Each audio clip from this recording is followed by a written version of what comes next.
The COVID-19 disrupted the implementation of the AfCFTA to some extent. The agreement establishing the African Continental Free Trade Agreement was signed in March 2018. Within 1 year, it came into force, following its ratification by the required 22 signatory countries. The agreement was then operationalized in July 2019 when the African Union heads of state launched its operational phase and then set a date of July 1, 2020 for the commencement of trading. Now, the date of July 1, 2020 for the commencement of trading could not hold because of the COVID-19.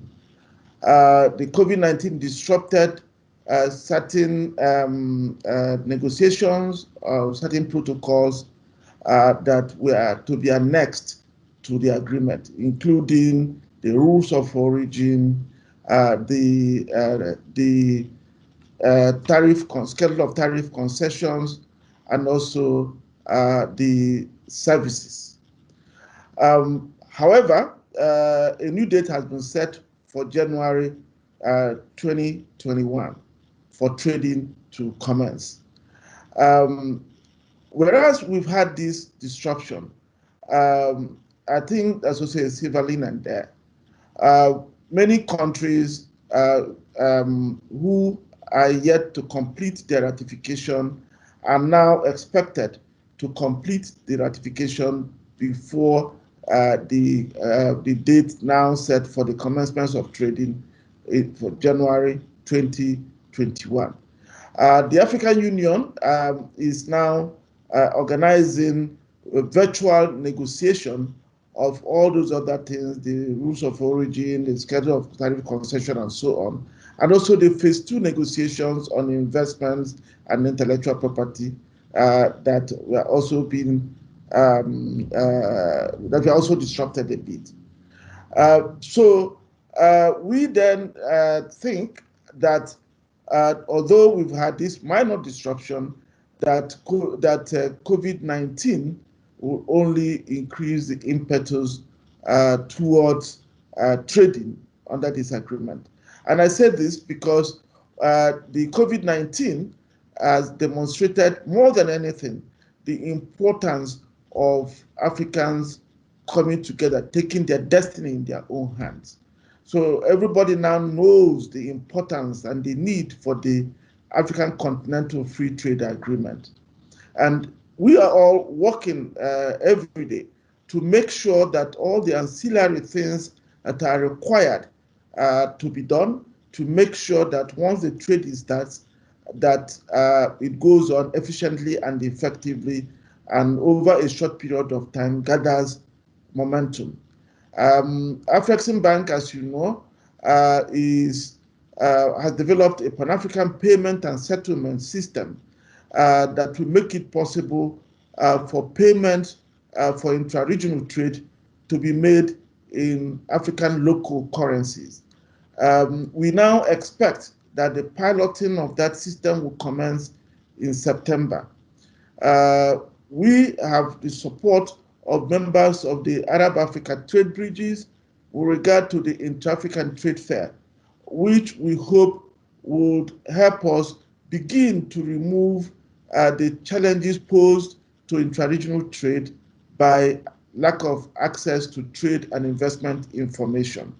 The members of the AATB, especially the Islamic Trade Finance Corporation, is working with us to make sure that the next Intra-African Trade Fair, which will be held in September in Kigali, is held, and also held in a way that is even bigger than the maiden fair that was held in Cairo in 2018.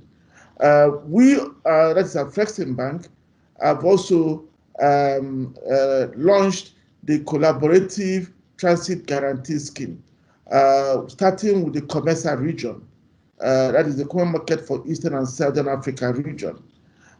This is critical because there will be transit issues to make sure that those transit issues are resolved once trading starts.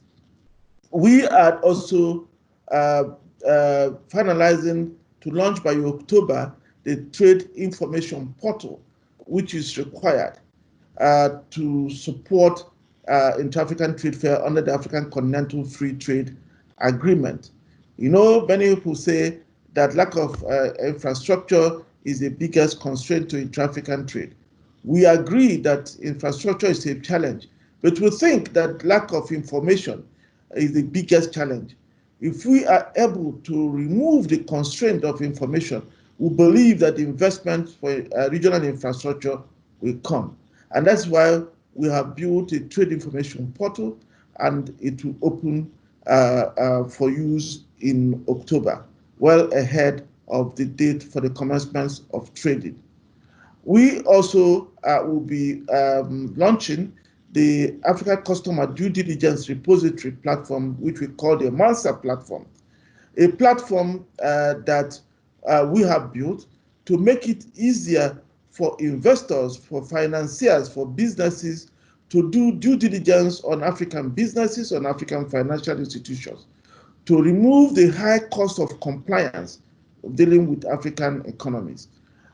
This will complement the work that we are doing and the role that the trade information portal will be playing in removing the information and other barriers that today restricts intra-regional trade. And the AfCFTA Secretariat, which is in Accra, Ghana, we expect that it will soon start operating there. The Secretary General of the Secretariat was elected at the African Union Summit in February, Mr. Wankele Mane.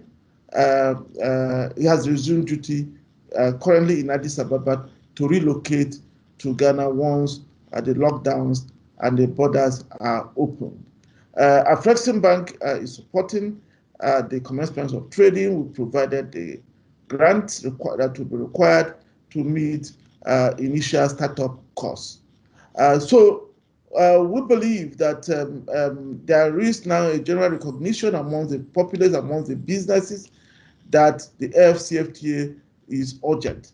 The African Union is working very hard with the African governments to make sure that the new date for commencement of trading is actually achieved.